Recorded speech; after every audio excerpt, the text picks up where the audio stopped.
एतबार नहीं करना, एतबार नहीं करना, एतबार नहीं करना, इंतजार नहीं करना, इंतजार नहीं करना, इंतजार नहीं करना, एतबार नहीं करना, इंतजार नहीं करना।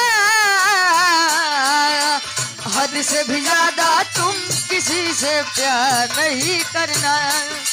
हद से भी ज्यादा तो किसी से प्यार नहीं करना, हद